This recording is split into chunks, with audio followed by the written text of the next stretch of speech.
పురాతనపు పురాణ వర్ణన, పైకి కనపడుతున్న కథనం, నిత్య జీవన సత్యమని భాగవత లీలల అంతరార్థం.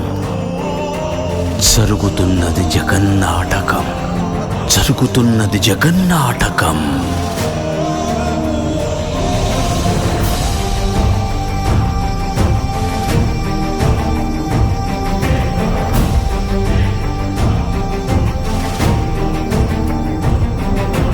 చెలియలి కట్టను తెంచుకొని విలయము విజృంభించునని, ధర్మమూలమే మరచిన జగతిని యుగాంతమెదురై ముంచునని, సత్యవ్రతునకు సాక్షాత్కరించి సృష్టి రక్షణకు చేయూతనిచ్చి నావగ త్రోవను చూపిన మత్స్యం, కాలగతిని సవరించిన సాక్ష్యం.